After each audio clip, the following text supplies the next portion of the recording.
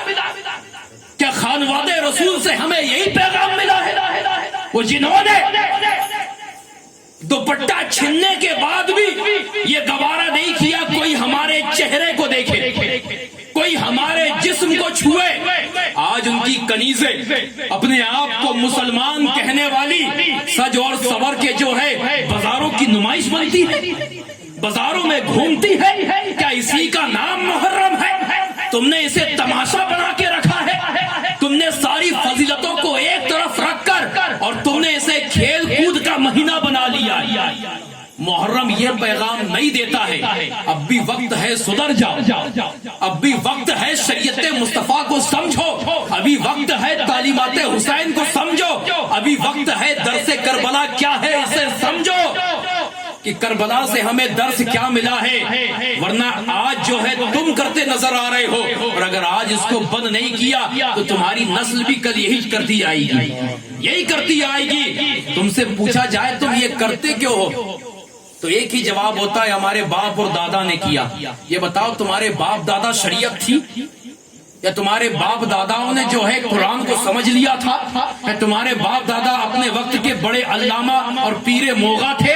نہیں، وہ سب سے بڑے جاہل تھے، اور ان کے سمجھ میں جو آیا وہ جاہل روش جو ہے انہوں نے اپنا لی اور اسے جو ہے روش میں لے کے آگے، اسے جو ہے انہوں نے اپنے دور کا ایک فتنہ بھی بنا لیا، روش بھی بنا لی، اور معاملہ یہ ہے کہ اسے کرتے نظر آ رہے ہیں، اسے کرتے نظر آ رہے ہیں۔ اب جب باپ گیا تو بیٹے کو سرپرستی مل گئی، بیٹا گیا پوتے کو سرپرستی مل گئی، تو یہ کب تک چلاؤ گے؟ آج دنیا چاند میں پہنچ گئی اور تمہارا معاملہ یہ ہے کہ تم ڈھول بجا رہے ہو، تم ڈھول بجا رہے ہو، ڈھول بجاتے بجاتے خود تم ڈھول بن گئے اور لوگ تمہیں بجا رہے ہیں۔ ڈھول بجاتے بجاتے تم خود ڈھول بن گئے ہو، کبھی ادھر سے بجاتے ہیں کبھی ادھر سے بجاتے ہیں۔ نہیں دیکھا تم نے؟ یہ قوم وہ تھی جسے جو ہے سردار اعلیٰ بنا کے بھیجا گیا تھا، یہ قوم وہ تھی جسے اقتدار دے کر بھیجا گیا تھا، یہ قوم وہ تھی جسے سرپرستی دے کر بھیجا گیا تھا، یہ قوم وہ تھی جو علم سے آشنا تھی۔ آج تم نے علم کو چھوڑا، جہلیت کو پکڑ لیا، تو وہ لوگ وہ جو کوڑے کچری بیننے والے تھے نا، انہوں نے جب ایجوکیشن کو اپنایا تو آج بڑی بڑی پوسٹ پر ہیں جہاں ہمیں ہونا چاہیے تھا، اور ایک سائن کے لیے ہم گھنٹوں ان کے آفس کے باہر کھڑے رہتے ہیں۔ یہ آج ہمارا معاملہ ہو گیا، ہمارا۔ تو یہ یہاں تک لایا کس نے؟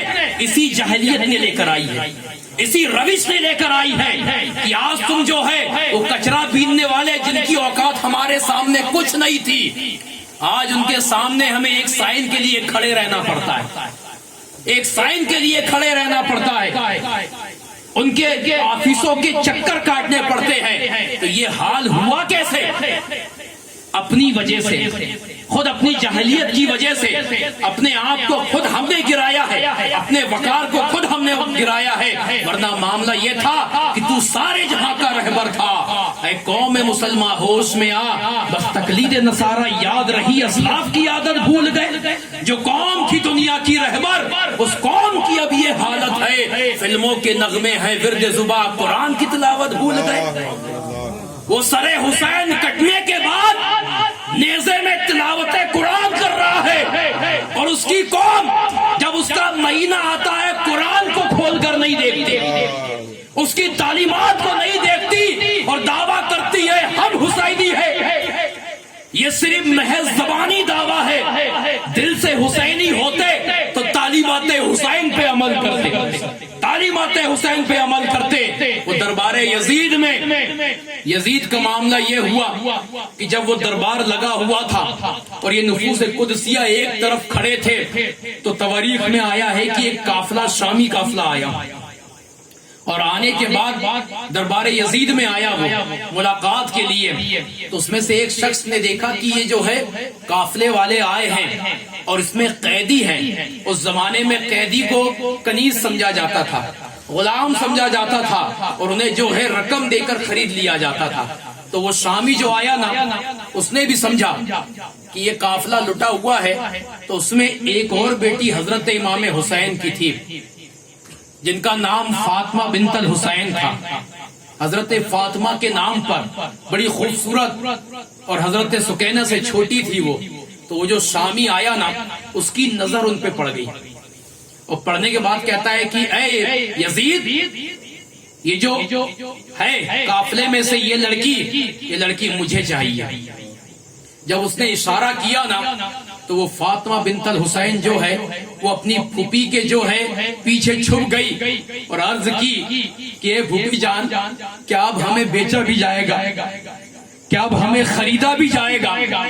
جب یہ الفاظ فاطمہ بنت الحسین نے کہے نا تو اب وہ جو صبر کا پیمانہ حضرت زینب کا تھا نا وہ لبریز ہو گیا، وہ چھلک گیا، اور اس نے بڑے دربار میں یزید سے کہا کہ اے ملعون یزید، کربلا سے لے کے کوفہ اور کوفہ سے لے کے ملک شام تک اب تو ہم جو ہے صبر کا مظاہرہ کرتے آ رہے تھے، مگر اگر تو نے جو ہے ہمارے خاندان کی طرف نظر دوڑا کے دیکھی اور غلط نظروں سے دیکھا تو تو جانتا ہے کہ ہم کون ہے۔ ارے رب نے ہماری پاکی کو قرآن میں بیان کیا ہے، رب نے جو ہے ہم سے محبت کا حکم جو ہے، ہماری مودت کا حکم جو ہے وہ قرآن میں دیا ہے۔ تو ہمیں جانتا نہیں ہے کہ ہمارے خانوادے کے لوگ جو ہے اللہ تبارک و تعالیٰ نے انہیں جنت کا مالک بنایا ہے۔ ہمارا معاملہ وہ ہے کہ اگر ہم دعا کے لیے ہاتھ اٹھا دے تو رب ہماری پل میں دعا قبول کر لیتا ہے۔ اے یزید سن، تو ہمیں نہیں جانتا، میں فاطمہ کی بیٹی زینب ہوں، فاطمہ کی بیٹی زینب ہوں کہ جس کا سردار رب نے میری ماں کو، جنت کا سردار رب نے میری ماں کو بنایا ہے، میں اس کی بہن ہوں جو نوجوانوں کے سردار ہے، جنتی نوجوانوں کے سردار ہے۔ تو ہماری فضیلت نہیں جانتا، تو ہماری فضیلت نہیں جانتا، رب نے ہماری فضیلت، ہماری طہارت، ہماری محبت کو جو ہے قرآن میں بیان فرمایا ہے۔ اگر ہم دعا کے لیے ہاتھ اٹھا دے اور رب نے میری دعا قبول کر لی تو تو کیا تیری نسل ختم ہو جائے گی، تیری نسل باقی نہیں رہے گی۔ اب جب حضرت زینب نے یہ خطبہ دربار یزید میں دیا نا تو یہ خطبہ سن کے جو ہے یزید لرزہ برندام ہو گیا، وہ لرز گیا۔ اب وہ جو شامی آیا تھا نا اس کو جب پتا چلا کہ یہ خانوادے سرکار دو عالم صلی اللہ علیہ وسلم کے چشم و چراغ ہیں اور میں نے ایسی حرکت کی تو اس نے معافی مانگی اور اس بھرے دربار میں یزید سے کہا کہ یزید تیرے اوپر اللہ کی لعنت ہو، تو نے خانوادہ رسول کے لوگوں کو جو ہے قیدی بنا کے رکھا ہوا ہے، ان کی یہ حالت کر دی ہے۔ اور اس نے بہت کچھ کہا یزید کو اور وہاں سے نکل گیا۔ اور دوسری روایت ہے کہ جب یہ ناگانہ الفاظ اس نے یزید کی شان میں کیے نا تو اس نے جو ہے جلاد کو بلایا اور اس شامی کو قتل کروا دیا۔ یہ دونوں روایتیں ملتی ہے۔ اب معاملہ یہ ہوا کہ جب حضرت زینب نے وہاں پر خطبہ دی نا تو یزید کو جو ہے بڑا خدشہ اور ڈر ہوا کہ اب ہو سکتا ہے کہ خانوادہ رسول سے یہ سلوک کرنے کے بعد لوگ میرے باغی ہو جائیں، لوگ میرے باغی ہو جائیں۔ اس نے کیا کیا کہ روایتوں میں آیا ہے کہ اس نے اچھے الفاظ بھی جو ہے بیان کیے، یعنی اچھے سلوک بھی کیے، مگر جو کربلا میں سلوک ہوا اس کے سامنے یہ سلوک کچھ بھی نہیں۔ وہ ایکٹنگ کرتا ہے، ناٹک کرتا ہے۔ میرا وجدان یہی نہیں کہتا ہے کہ اس سے توقع رکھی جا سکتی تھی کہ وہ خانوادہ رسول کے چشم و چراغ سے اچھا سلوک کرے۔ معاملہ یہ ہو کہ اسے ڈر تھا اور ڈر کی بنا پر اس نے جو بھی الفاظ کہے ہوں وہ الگ بات ہے، وہ تواریخ میں جو ہے نقش ہے وہاں پر۔ اب معاملہ یہ ہوا کہ اسی بنا پر چند دن اس نے جو ہے ملک شام میں جو ہے اس لٹے ہوئے قافلے کو رکھا، اور اس بیچ میں جمعہ آیا۔ اب جب لوگوں کو پتا چلا کہ یہاں خانوادہ رسول کے چشم و چراغ ہیں، تو لوگوں نے التجا کر دی کہ یہاں پر امام حسین کے جو ہے بیٹے ہیں اور خانوادہ رسول کے چشم و چراغ، نماز جمعہ تو وہی پڑھائیں گے، نماز جمعہ تو وہی پڑھائیں گے۔ اب حضرت زین العابدین جو ہیں وہ ممبر پر خطبہ دینے کے لیے کھڑے ہوئے، اور دوران خطبہ جو ہے اذان ہونے لگی۔ اذان ہونے لگی تو آپ نے اپنی جو ہے گردن کو گھمایا اور کہا، اے یزید، تو تخت و تاج کا دعویٰ کرتا ہے، دیکھ علاقہ تیرا ہے، ملک تیرا ہے، مسجد تیری بنائی ہوئی ہے، اور اس مسجد کی مینار پہ یہاں اذان میں نام دیکھ کس کا لیا جا رہا ہے؟ میرے نانا کا لیا جا رہا ہے۔ اس سے بڑی بھی فضیلت کوئی ہوگی؟ ارے جس کا نام 24 گھنٹے اذان میں لیا جاتا ہے، اس خانوادہ رسول کے چشم و چراغ ہم ہیں۔ بتا کہاں تو ہمارے مقابل آ سکتا ہے؟ کیا کبھی تیرے نانا کا نام بھی جو ہے وہ اذان میں لیا گیا؟ نہیں، نانا کا نام لیا جاتا ہے تو میرے نانا کا نام لیا جاتا ہے، میرے نانا کا نام لیا جاتا ہے۔ معاملہ یہ ہوا کہ جب یہ ساری چیز دیکھا اس کو بڑا خدشہ ہوا کہ اب تو یہ کہ لوگ میرے باغی ہو جائیں گے۔ تو معاملہ یہ ہو کہ اس سمے ایک جو ہے پہلے کوفہ کے گورنر تھے نعمان بن بشیر رضی اللہ تعالی عنہ، ان کو معزول کر دیا گیا تھا وہاں سے، اور یہ ساتھ میں جو ہے ملک شام آئے تھے۔ تو یزید نے کیا کیا کہ ان کے ساتھ جو ہے اس لٹے ہوئے قافلے کو جو ہے وہ مدینہ روانہ کر دیا۔ اب ملک شام سے جو ہے یہ لٹا ہوا قافلہ مدینے کی طرف جا رہا ہے، اور روایتوں میں آیا ہے کہ جب یہ مدینے کی طرف نکلا تو رستے میں کربلا پڑتا ہے، کربلا پڑتا ہے۔ آپ دیکھیے جب یہ لٹا ہوا قافلہ آ رہا تھا، آج ہم صرف کار میں بیٹھ کر 100 150 200 کلومیٹر کا سفر کریں تو اتنی آسانی سے سفر کرنے کے بعد بھی تھکن محسوس ہوتی ہے۔ تو سوچو شام کہاں ہے، کوفہ کہاں ہے، کربلا کہاں ہے، مدینہ شریف کہاں ہے، اور ان خانوادوں نے پیدل سفر کیا ہے۔ کیسے کیا ہوگا؟ کوئی ان کی قربانی کی بھی مثال لا سکتا ہے؟ ایک قدم کی مثال نہیں لا سکتا۔ اس دین کی خاطر انہوں نے قربانی دی۔ اب یہ لٹا ہوا قافلہ جو ہے وہ جب کربلا میں آ کے رکا تو ایک روایت میں ہے کہ قافلہ جانے کے بعد نہر فرات کے قریب ایک قبیلہ ہے، وہ قبیلے کے لوگوں نے جو خانوادہ رسول کے چشم و چراغ تھے، حضرت امام حسین، حضرت قاسم، حضرت عبداللہ بن قاسم بن حسن اور دیگر جو ہے بھتیجے بھائی اونو محمد، حضرت علی اصغر، جتنے لوگ تھے ان کو جو ہے دفن کر دیا تھا۔ اور دوسری روایت یہ کہ جب یہ 1 مہینے کے بعد قافلہ جو ہے واپس ہوا تو اسی طریقے سے خاک و خون میں جو ہے لاشیں پڑے ہوئے تھے، اور پھر انہوں نے اس کی تدفین کی، اور تدفین کرنے کے بعد سب کے ساتھ جو ہے سب کے سروں کو دفن کر دیا گیا۔ اور تیسری روایت یہ ہے کہ جب آئے تو انہیں لاشیں دفن ملے تو پھر وہ گاؤں والوں کو بلایا گیا، پوچھا گیا کہ تم نے ان لاشوں کو دفن کیا تھا، فلاں لاشا فلاں ایسا دکھتا تھا، کہاں دفن ہے؟ شباہت بتائی گئی، تو پھر جو ہے شباہت بتانے کے بعد ان کے جو ہے سر کو ان کے ساتھ جو ہے دفن کر دیا گیا۔ مگر حضرت امام حسین کے سر میں اختلاف ہے۔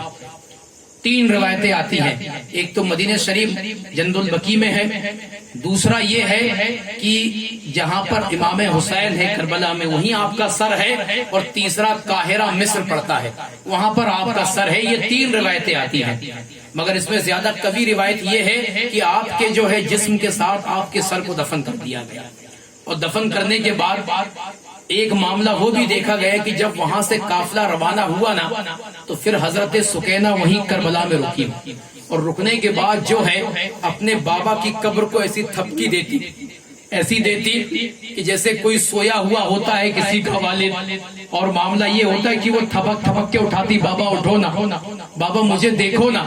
تو وہ حضرت سکینہ کا معاملہ یہ ہے کہ وہ تھپکی دے رہی تھی، بابا کہاں چلے گئے ہو؟ دیکھو آپ کی سکینہ پھر دوبارہ لوٹ آئی ہے، ایک مرتبہ اسے نظر اٹھا کے تو دیکھ لو۔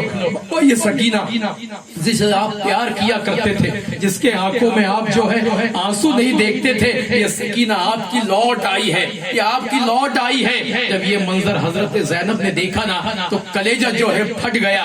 انہوں نے جو ہے حضرت جو ہے سکینہ کو اپنے جو ہے کلیجے سے لگا لیا اور کہا بیٹا اب تمہارے بابا جو ہے یہ جاویدہ زندگی پا گئے ہیں, اب ان سے ملاقات حوض کوثر پہ نانا کے ساتھ ہوگی, اب تمہیں صبر کرنا ہے. یہ تھپکیاں دے کے جو ہے حضرت زینب جو ہے حضرت سکینہ کو قافلے میں لے کر آئی. اب یہ لٹا ہوا قافلہ جو ہے مدینے کی طرف روا ہے, مدینے کی طرف جا رہا ہے. اب جب مدینہ قریب آیا نا تو یہ وہی مدینہ ہے کہ جب امام حسین اجازت لے کر نبی سے نکلے تھے نا بارگاہ نبی سے, تو حضرت علی اکبر ساتھ میں تھے, حضرت علی اصغر ساتھ میں تھے, حضرت قاسم ساتھ میں تھے, حضرت جو ہے عبداللہ ابن قاسم, حضرت عبداللہ ابن حسن ساتھ میں تھے, آپ کے جو ہے بھائی عباس علمدار ساتھ میں تھے. یہ ایک جو ہے بڑا قافلہ 72 یا 82 یا 85 لوگوں کا یہاں سے روا دفع تھا. اگر اب جب وہی قافلہ لوٹ کے آ رہا ہے تو اس میں صرف ایک مرد ہے جسے زین العابدین کہا جاتا ہے, باقی اس میں عورت ہے جسے سحر بانو کہا جاتا ہے, حضرت زینب کہا جاتا ہے, ام رباب کہا جاتا ہے, ام لیلہ کہا جاتا ہے. یہ سب حضرت امام حسین کی جو ہے بیویاں ہیں. یہ جو ہے واپس آ رہی ہیں لٹا ہوا قافلہ. جیسے ہی مدینے کے اندر یہ قافلہ جو ہے مدینے کے قریب پہنچا نا تو اب جو ہے سب کے قدموں میں لرزہ طاری ہو گیا, کسی کی تاب نہیں ہوئی کہ مدینے کے اندر قدم رکھ سکے. اور ایک روایت آتی ہے کہ جب حضرت امام حسین جو ہے مدینے سے نکلے تھے تو ایک بیٹی کو چھوڑ گئے تھے جس کا نام روایتوں میں حضرت سغرا آتا ہے, حضرت سغرا. اور ایک امام حسن کے بیٹے تھے جن کا نام حسن مصنع تھا, یہ دونوں کم سن کی عمر میں تھے. تو حضرت سغرا کا معاملہ یہ تھا کہ جب امام حسین جا رہے تھے نا تو یہ دامن پکڑ لی تھی حضرت امام حسین کا, کہ بابا کہاں جا رہے ہو, مجھے بھی لے چلو نا, میں بھی ساتھ جاؤں گی. آپ چلے گئے, میں کس کے بنا رہوں گی. تو معاملہ یہ ہے کہ امام حسین نے کہا تھا اور دلاسا دی کہ بیٹی میں کچھ کام سے جا رہا ہوں, جب وہ کام پورا ہو جائے گا تو علی اکبر کو لینے بھیجوں گا, علی اکبر کو لینے بھیجوں گا اور تم اس کے ساتھ پھر مجھ سے آ ملو گی. تو یہ بول کر حضرت امام حسین گئے تھے اور سغرا جو ہے گھر سے باہر نکل کر ایک جھاڑ تھا اور اس جھاڑ کے سائے میں چبوترے میں بیٹھ کے روز شام میں قافلے کے آنے کا انتظار کرتی تھی. اور جب یہ لٹا ہوا قافلہ مدینے کے اندر پہنچا, یہ وہ منظر ہے کہ اس کو بیان کرنے کے لیے کلیجہ چاہیے. وہ قافلہ جو بڑی خوبصورتی کے ساتھ روا دوا ہوا تھا, اب جب واپس آیا ہے تو وہاں امام حسین نظر نہیں آتے, حضرت علی اکبر نظر نہیں آتے, حضرت علی اصغر نظر نہیں آتے. اب جب وہ قافلہ, تو حضرت زین العابدین نے کہا کہ ہم میں تو تاب نہیں کہ ہم لوگوں کو بتائے آ گئے ہیں. اے نعمان بن بشیر تم جاؤ اور مدینے میں اعلان کر دو کہ جو امام حسین کا قافلہ گیا تھا وہ واپس آ رہا ہے, وہ واپس آ رہا ہے. جب یہ اعلان اہل مدینہ میں ہوا نا تو اہل مدینہ جمع ہو گئے. اب جب یہ بات حضرت سغرا کو پتا چلی نا تو وہ اپنے ننھے پیروں سے دوڑ کے آئی, اور دوڑ کے آنے کے بعد جب نظر پڑی حضرت زین العابدین پر, حضرت زینب پر, آپ کی ماں پر, تو کیا دو گھٹنوں میں جو ہے وہ گر گئی. اور گرنے کے بعد ایک نگاہ پورے قافلے میں دوڑائی اور کہا کہ اے میرے بھائی زین العابدین, بابا حسین نظر نہیں آتے, علی اکبر نظر نہیں آتے, علی اصغر نظر نہیں آتے, امام قاسم نظر نہیں آتے, یہ سب کہاں گئے؟ میں کب سے اپنے بابا کا انتظار کر رہی تھی, تم قافلہ تو لے کر آئے ہو مگر اس میں میرے بابا حسین نظر نہیں آ رہے, میرے اور بھائی نظر نہیں آ رہے ہیں. اب جب یہ معاملہ حضرت سغرا کا امام زین العابدین نے سنا نا تو وہ جو صبر آپ کرتے ہوئے آ رہے تھے کربلا سے کوفہ سے دمشق, اور دمشق سے جب مدینہ پہنچے اور جب حضرت سغرا کا یہ معاملہ سنا نا تو اب جو ہے صبر کا پیمانہ لبریز ہو گیا اور آپ نے کچھ بنا جواب دیے, آپ جو ہے روضہ رسول پر پہنچے. اور پہنچنے کے بعد سرکار کی بارگاہ میں دو زانو بیٹھ گئے اور عرض کیا یا رسول اللہ, وہ آپ کا شہزادہ جسے آپ کاندھے پر بٹھایا کرتے تھے, جس کے رخسار کو آپ چوبا کرتے تھے, جس کے گلے کو آپ بوسہ دیا کرتے تھے, جس کو آپ کہتے تھے یہ دنیا میں میرے جو ہے جنت کے دو پھول ہیں, آپ نے جنتی پھول جنہیں کہا تھا یا رسول اللہ, جنہیں آپ محبت کیا کرتے تھے,